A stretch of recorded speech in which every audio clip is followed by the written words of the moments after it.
ახლოვდება თებერვალი, კიბოს მსოფლიო დღე და საზოგადოების ყურადღება კიბოს შესახებ ცნობიერების ამაღლებისაკენაა მიმართული.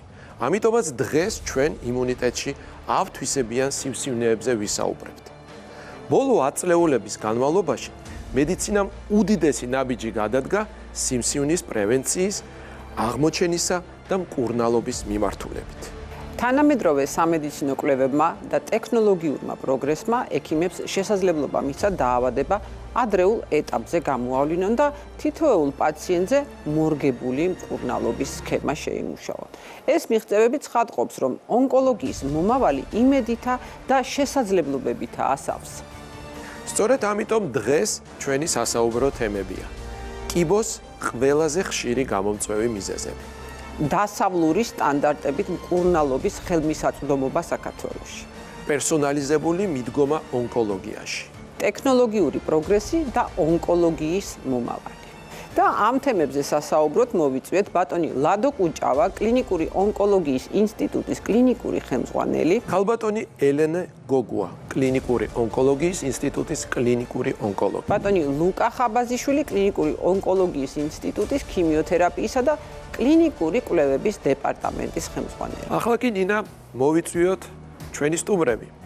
კლინიკური ონკოლოგიის ინსტიტუტის კლინიკური ხელმძღვანელი, მედიცინის მეცნიერებათა დოქტორი, პროფესორი, ონკოლოგი, ონკოქირურგი ბატონი ლადო კუჭავა.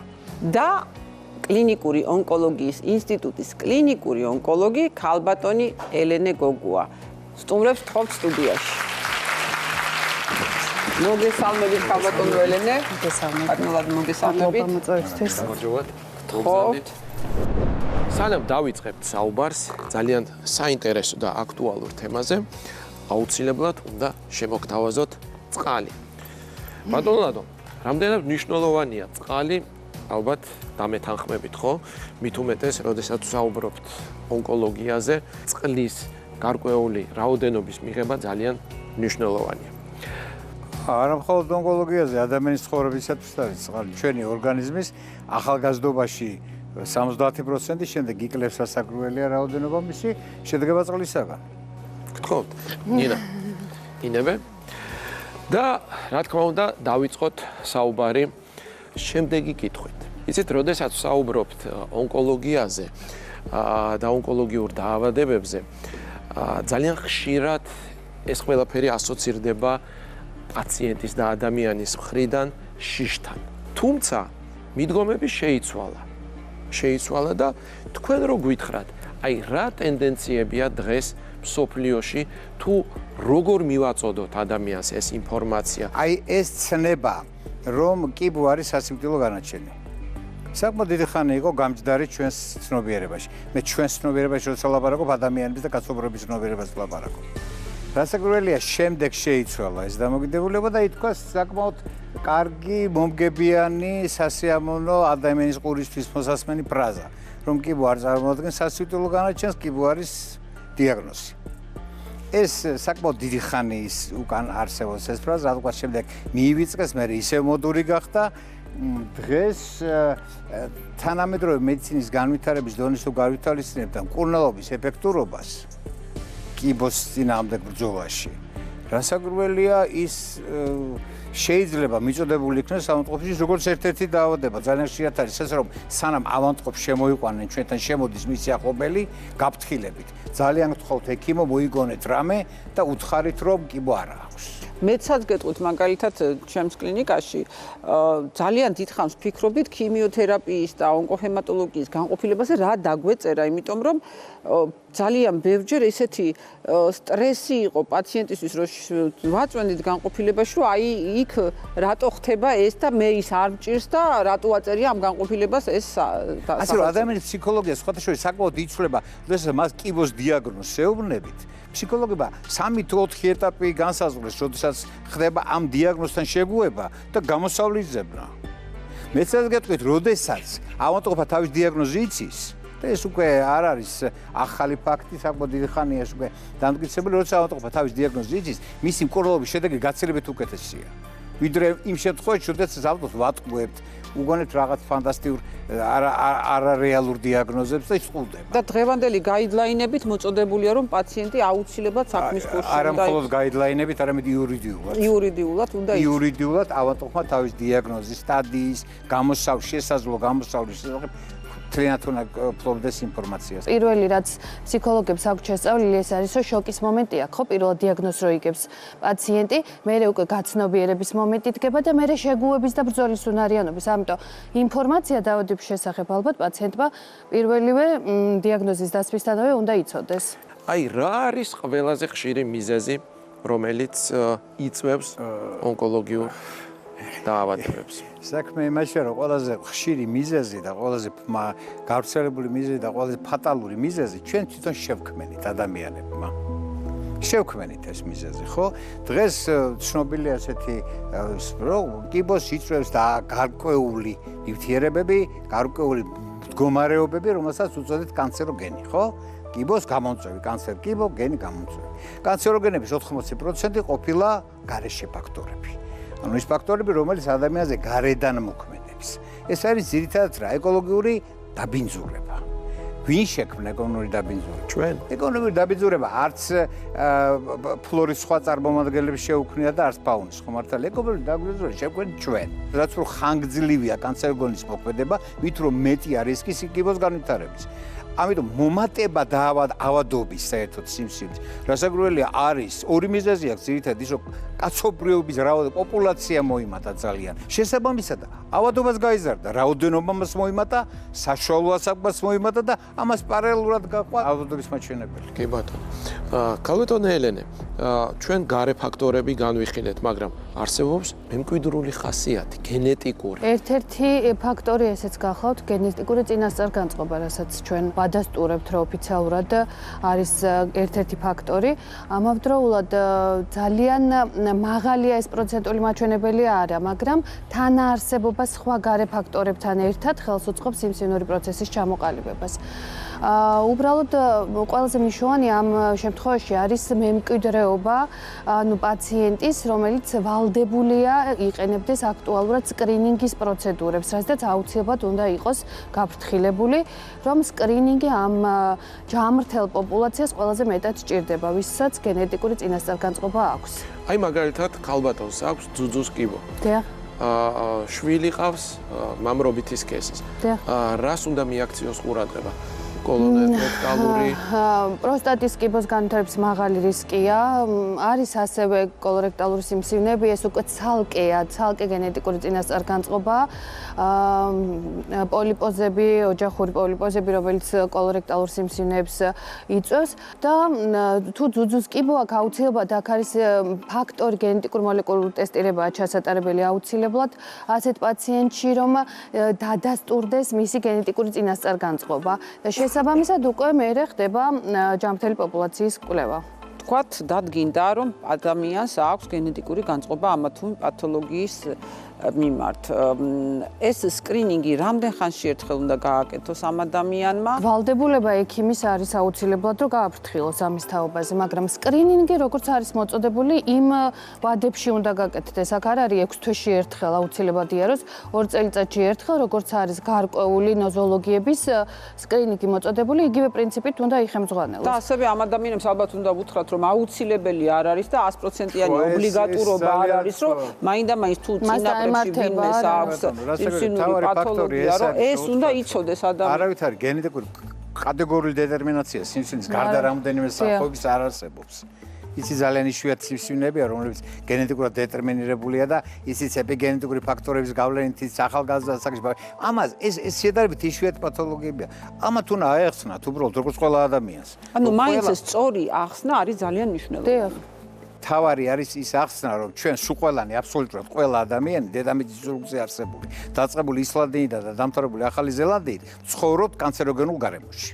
ის ვისაც აქვს ისეთი გენეტიკური განწყობა, რომელიცაც შეიძლება სიმსივნის განვითარების უფრო მაღალი რისკი იყოს, უბრალოდ მათ უნდა გააფრთხილოთ, რომ ამ სკრინინგ პროგრამებს და პროფილაქტიკურ გასინჯებს ნუ მოერიდებიან. კი ბატონო. ეს არის და ეს. დიახ. ბატონო ლადო, და მაინც არსებობს კონკრეტული სიმპტომატიკა, რასაც უნდა მივაქციოთ ყურადღება. თქვათ, არის თუ არა რაღაცა ისეთი მახასიათებელი, რომლის თქვათ გამოვლენა ადრეულ სტადიაზე მოგცემს საშუალებას, რომ თავიდან ავიცილოთ სერიოზული გართულება. რასაკვირველია, სიმპტომატიკა არსებობს, მაგრამ სამწუხაროდ კიბო, რომელიც სიმპტომურად უკვე მანიფესტირდება, ანუ გამოვლინდება. უმეტეს შემთხვევაში ის უკვე დაგვიანებულ სტადიაში. ამიტომაც მოიგონეს ეს ეგრეთ წოდებული სკრინინგ პროგრამები ხო მართალია, რომ სიმსივნე გამოვლინდეს, სახელის დაარქვეს ინციდენტური გამოვლინება, ხო? სიმსივნე გამოვლინდეს პრეკლინიკურ სტადიაში და კლინიკურ გამოვლინებამდე სტადიაში. როგორც ნებისმიერი დაავადება, ესე კიბოს მკურნალობის ეფექტურობა დამოკიდებული არის აბსოლუტურად ადრეულ გამოვლინებას ხო მართალია. როდესაც ჩვენ ვავლენთ ადრეულ ფორმას, მაშინ გვაქვს შედეგი მკურნალობის. ვლინდება დაგვიანებული ფორმების შედეგები უარესდება. დაგვიანი ფორმის გამოვლინების ერთ-ერთი ნიშანი არის მისი კლინიკური მანიფესტაცია, ანუ გამოავლინა უკვე ეს დაავადება დავიწყდა. მაგრამ აქ არის კიდევ ერთი მომენტი, რომ პრაქტიკულად არც ერთ სიმსივნეს არ აქვს ისეთი სიმპტომი, რომელიც მხოლოდ მისთვის იყოს დამახასიათებელი. ამიტომ ზოგათერაპიული სიმპტომებია, რომელიც ძალიან ბევრი დაავადებისთვის არის დამახასიათებელი. ხო მართალია, ახლა თქვენ წამოიგეთ, აი ყველაზე გავრცელებული რისკ ფაქტორი კიბოს განვითარების არის მწვერვალობა, ხო მართალია. ახლა მწვერვალი ადამიანი რომელსაც აქვს დიდი მწვერვალობის სტაჟი და იმას აქვს ქრონიკულად ხველა, იმას აქვს ნახველის გამოყოფა. ის რასაკვირველია ამას აბრალებს, რომ ვეწევიდაბა როგორ იქნება. ხველა არის ერთ-ერთი სიმპტომი ფილტვის კიბოს. მაგრამ მარტო ფილტვის კიბოს სიმპტომია ხველა. მარტო ფილტვის კიბოს სინდრომია, ის სიმპტომია სუნთქის გაძნელება, ქოშინი, ტემპერატურის მატება, უამრავი დაავადების. მილიონი დაავადების ხო მართალია. ამიტომ ვთანხმდებით ბოლოს მაინც მივდივართ სკრინინგამდე, რომ აუცილებელია სკრინინგის ჩატარება იმ დროის ინტერვალში, როგორც არის სიმპტომების გამოვლენაშიც ახლა სიმპტომების გამოვლენა ძირითადად მას მერე იწყება, როცა გავრცელებული სტადიაზე გვაქვს საუბარი, თუმცა როდესაც სიმპტომი გახანგრძლივდება და კონსერვატული მკურნალობით, რომელსაც ოჯახის ეთიქიმები მართავენ ძირითადად, ხო? და არ არის ეფექტური ეს მკურნალობა, უმჯობესია პაციენტთან ჩაერთოს უკვე ონკოლოგი და გადამისამართდეს ეს პაციენტი ონკოლოგთან კონსულტაციაზე, ან თუნდაც ოჯახის ეთიქიმად ჩატაროს უფრო ღრმა კვლევები იმისთვის, რომ გამოავლინოს თუნდაც მესამე სტადიაზე დიაგნოზი და არ იყოს მაინც და მაინც მეოთხე სტადიის სიმსივნეზე საუბარი. თუმცა დღევანდელი პაციენტები ძალიან მომთხოვნები არიან და ძალიან ხშირად უმნიშვნელო სიმპტომზეც კი და უმნიშვნელო რაღაც პათოლოგიურ გამოვლინებაზეც კი ყველა იკეთებს მაღალ ტექნოლოგიურ კვლევებს. აბსოლუტურად მივესალმები ასეთ ადამიანებს. დიახ. ის ადამიანი, რომელსაც პატარა სიმპტომები გამოვლინდება და იკეთებს მაღალ ტექნოლოგიურ კვლევებს, მე მათ მივესალმები. ეს იქნება ყველაზე და როგორც წესი, თან ნაკლები შიშით მიდიან ხოლმე ასეთ კვლევებზე, იმიტომ რომ სკრინინგი თუ მოიცავს, რომ მაინდა-მაინც რაღაც ონკოლოგიურ პათოლოგიას ეძებს, ასეთ რუტინულს ვერ დავარქვი მაღალ ტექნოლოგიურ კვლევაზე, მიდის რომ აი ზოგადი ჩეკაპი გაიკეთოს და ასე შემდეგ და სტრესი ნაკლებია აი ამ კვლევების ჩატარების დროს. აი კოვიდის პერიოდში ძალიან ბევრი ამბობა და ძუძუს კიბო და ფილტვის პათოლოგია. აი ეს არის ძალიან მნიშვნელოვანი ფაქტორი აღმოჩნდა. კოვიდ შეპყრობილ ავადმყოფებს პრაქტიკულად ყველას ჩაუტარდა გუნგარის კომპიუტერული ტომოგრაფია, სწორედ მაშინ დაიწყო. აი ეს პერიოდი ძალიან ისეთი იყო, იცით, აქტიური. მაშინ ძალიან ბევრი ის რაც გუნკერდის ასე ვთქვათ, ყაფასთან დაკავშირებით რაც ორგანოებია, მაშინ ძალიან ბევრი გამოვლინდა გეთანხმებით. ხო, ფილტვის კიბო გასაკუთრებით.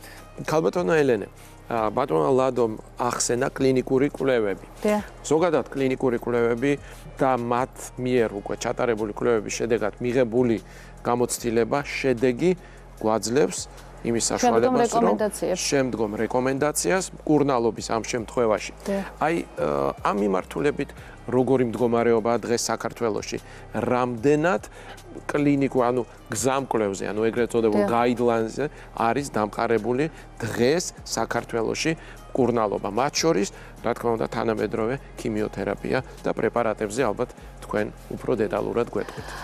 მოგეხსენებათ, რომ დროსთან მიმართებაში საქართველომაც აქტიურად დაუბრა მხარი და ჩვენ ამ პერიოდში უკვე საერთაშორისო სტანდარტების მიხედვით ვკურნალობთ პაციენტებს, ჩვენ ვიყენებთ ევროპისა და ამერიკის საერთაშორისო გაიდლაინებს, რომლის მიხედვითაც ხდება პაციენტთან პირველ რიგში დიაგნოსტირება და ძალიან მნიშვნელოვანია პერსონალიზებული მედიცინის როლი, იმიტომ რომ სწორედ პაციენტების ინდივიდუალური შესწავლა ხდება.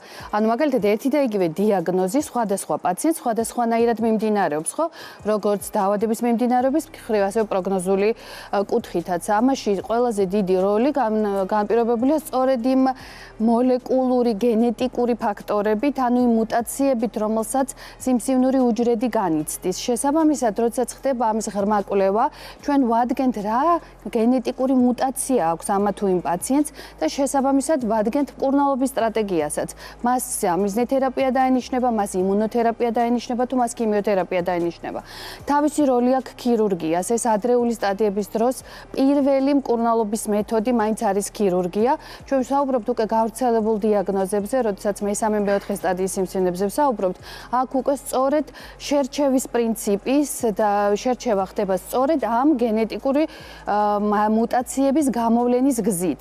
პაციენტს ქიმიოთერაპიას თავისი როლი აქვს ონკოლოგიაში, ეხლა უკვე თანამედროვე მკურნალობა ძირითადად მოიცავს იმუნოთერაპიას და მოიცავს სამიზნე თერაპიებს. სამიზნეს თერაპია სწორედ ამ მუტაციის წინააღმდეგ მიმართული მედიკამენტური მკურნალობა, რაც შეეხება იმუნოთერაპიას. იმუნოთერაპია მოგეხსენებათ, ეს არის ჩვენი იმუნური სისტემის გაძლიერების კუთხით სიმსივნის წინააღმდეგ ბრძოლა, ხო?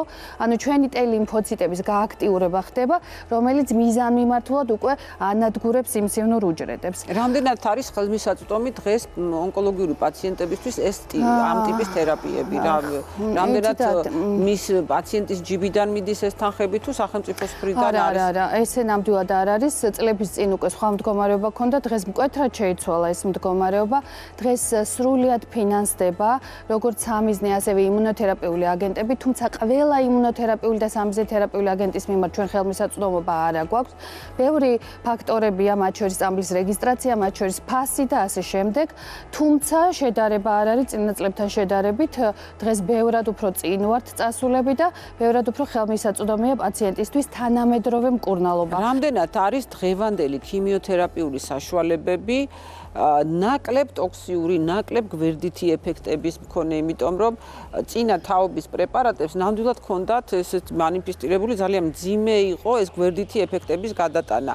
დღეს თუ არის ამ კუთხით უკეთესობა, ან თქვათ თუ არის ეს გვერდითი ეფექტები, რამდენად შესაძლებელია მისი მართვა, რომ იოლად უფრო ესეთ კარგი გამოსავალი იყოს პაციენტისთვის. ჩვენ ვერ ვიტყვით იმას, რომ ქიმიოთერაპიული მედიკამენტები მაშინ იყო რაღაცა სხვა ხარისხის და უფრო მეტი ტოქსიურობა ჰქონდა ვიდრე ახლა. ქიმიოთერაპიას თავისი არსიდან გამომდინარე აქვს თავისი ტოქსიურობა, იმიტომ რომ ის ყველა სწრაფად გამრავლებად უჯრედებზე მოქმედებს, შესაბამისად ის ანადგურებს როგორც სიმსივნურ უჯრედს, ასევე ნორმალურ უჯრედსაც, რასაც ახლავს გვერდითი რეაქციები.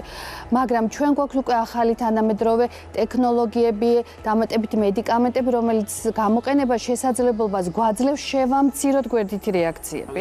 და რამდენად ხშირად უწევთ პაციენტებს სტაციონარულ პირობებში ქიმიოთერაპიის ჩატარება, ანუ შემცირდა თუ არა მათი დაყოვნების დრო, აი მოვიდა, გადაისხა, წავიდა სახლში. კი, შემცირდა ნამდვილად. ეხლა თუ ჩვენ ქიმიოთერაპიაზე ვსაუბრობთ, შემცირდა, იმიტომ რომ უკვე არის შესაძლებლობა პორტის იმპლანტაციის, ეს არის ცენტრალურენის კათეტერიზაცია, შესაბამისად არის სპეციალური საშუალებები, რომლის საშუალებითაც 24 საათის განმავლობაში პაციენტი ინტრავენურად სახლის პირობებში აგრძელებს ქიმიოთერაპიული აგენტის ინფუზიას, ამიტომ დაყოვნების დრო სტაციონარში და კლინიკაში შემცირდა. რაც შეეხება იმუნოთერაპიას და სამიზნე თერაპიულ აგენტებს, სამიზნე თერაპიული აგენტები ძირითადად ტაბლეტირებული ფორმით არის წარმოდგენილი და ეს ბევრად უფრო კომფორტულია პაციენტისთვის, რა თქმა უნდა, და ამავდროულად ნაკლები გვერდითი რეაქცია ახასიათებს. რაც შეეხება იმუნოთერაპიას, მისი ხანგრძლივობა იმდენად მოკლეა გადასხმის და ინფუზიის, ხო? შესაბამისად კლინიკაში დაყოვნებაც მკვეთრად შემცირდა. ანუ ჩვენ თამამად შეგვიძლია შევთანხმდეთ ერთ რამეზე, რომ დღევანდელ დღეს ჩვენს ქვეყანაში უკვე ხელმისაწვდომი არის მაღალ ტექნოლოგიური, კონკრეტულად პაციენტზე ორიენტირებული ინდივიდუალური მკურნალობის სქემა. ნამდვილად ასეა. და ბატონო ლადო, როგორც ქირურგს გეკითხებით, ძალიან დიდი ხნის მანძილზე ონკოლოგიური პათოლოგიები განიხილება როგორც ქირურგიული პათოლოგიები. როგორ არის დღეს ეს მიდგომა? რამდენად ხდება ეს უკვე გუნდის გადაწყვეტილება, განისაზღვროს ტაქტიკა მკურნალობის? ადრე ვჩვენოთ ქირურგი იღებდა გადაწყვეტილებას, იქ კი ონკოქირურგი იყო, მაგრამ ანუ ონკოლოგების, ქიმიოთერაპევტების, აი მათი ჩართვა თუ ხდება, აი მოვიდა თქვენთან პაციენტი, უკვე დაისვა დიაგნოზი და ტაქტიკა თქვენი მაგალითად ქირურგის. ტაქტიკა საერთოდ მიღებულია უკვე დიდი ხნის განმავლობაში არის ეს ახალი. ეხლა სადღაც კონკრეტულ კლინიკაში შეიძლება ვიღაც ქირურგი თავის ავტორიტეტით ამას წყვეტდა, მაგრამ იდეაში ეს უნდა გადაწყვიტოს ექიმების ჯგუფმა, სადაც როგორც კლინიკური ონკოლოგი შედის, ასევე რადიოლოგი და მე რადიოთერაპევტს გულისხმობ და ქირურგი. ანუ თქვენთან ელენემ თქვა ქირურგიას თავისი ადგილი არ დაუკარგავს, არც დაკარგავს. იცით, სოლიდური სიმსივნეების დროს მკურნალობის ძირითად მეთოდად ჯერჯერობით კიდევ ითვლება ქირურგიული მკურნალობა. უკამათოა ის საკითხი, რომ უდიდესი ნაბიჯია გადადგმული მედიკამენტურ მკურნალობაში, როგორც ქიმიოთერაპიის, ტარგეტული თერაპიის, იმუნოთერაპიის სახით. როცა მე დავიწყე მუშაობა, ეს არის გასულ საუკუნეში, უკვე ეს მეთოდი მე სადაც მიმუშავია, ეს მეთოდი მიღებული იყო. ეს სტრატეგია მიღებული იყო, რომ მკურნალობას ერთპიროვნულად არც ქირურგი, არც ქიმიოთერაპევტი და არც რადიოთერაპევტი არ წყვეტდა. მკურნალობა წყდებოდა მულტიდისციპლინარულად. რამდენ ხანში იწყება ქირურგიული ჩარევიდან სხვა ონკოთერაპიები, იქნება ეს ხიმური, იქნება ეს ქიმიოთერაპია თუ ეს აბსოლუტურად დაავადებაზე, მის გავრცელებაზეა დამოკიდებული. არსებობს ინტრაოპერაციული ქიმიოთერაპიები. ესე თქვენ ოპერაციას აკეთებთ და ოპერაციის დროს იყენებთ ქიმიოთერაპიას. არსებობს ინტრაპერიტონიალური გიპერთერმიის პირობებში ჩატარებული ქიმიოთერაპიები და ლაპაროტომიის პირობებში ატარებთ თქვენ ამ ქიმიოთერაპიას. ეს როგორ ძალიან ინდივიდუალურია. აი იცით რა, როგორც ელემ თქვა უკვე და კიდევ ერთხელ დღეს პერსონალიზებული მედიცინა სწორედ ამას ნიშნავს, რომ ჩვენ ადამიანის გენეტიკური გენომური შესწავლის და სიმსივნის გენომური შესწავლის ფონზე ყველა ინდივიდუალურ შემთხვევაში წყვეტა მკურნალობის ტაქტიკა. მხოლოდ ამან მოიტანა ის შედეგი, რაც დღეს გვაქვს. შესაბამისად, ქიმიოთერაპიის დაწყება შეიძლება ინტრაოპერაციულადაც და შეიძლება ოპერაციიდან სამი კვირის არაუგვიანეს გარკვეული პერიოდის განმავლობაში და არაუგვიანეს სამი კვირისა, როგორც ელენემ თქვა, თუ ამას ჩვენ ვარქმევთ ქიმიოთერაპიას პროფილაქტიკურ მკურნალობას, ანუ იგივე ადიუვანტური მკურნალობა. ანუ ძირითადად რასაც ჩვენ ახლა მაყურებელს ვეუბნებით არის ის, რომ თავარი წარმატების საიდუმლო მდგომარეობს ზუსტად აი ამ ინდივიდუალურ მიდგომაში. რამდენი პაციენტია, იმდენი მკურნალობის ონკოლოგიაში. ხო, იმდენი მკურნალობის მეთოდია მოწოდებული. ყველა ადამიანი დღეს აი პირდაპირ ხაზგასმულად არის პერსონალიზებული მედიცინაში თქვა, მიწყება რითი პერსონალიზმის მეთოდის განმარტება, რომ ყველა ადამიანი არის უნიკალური. როგორც ერთი და იგივე ადამიანს თითი სანაბეჭდი არ აქვს იდენტური სხვა ადამიანთან, ისევე არ აქვს მას გენეტიკური ატლასი ერთი და იგივე. ჩვენ ხო ჩვენი გენეტიკური ატლასი 10-20% გვაქვს შესწავლილი, მეტი არა. დანარჩენი ჩვენთვის უცნობია, მაგრამ ის 20%-ის კარდინალური სხვაობაა სხვადასხვა ადამიანებს შორის. დიახ, გეთანხმებით. ჩვენ ამ თემაზე შეგვიძლია ძალიან დიდხანს ვისაუბროთ.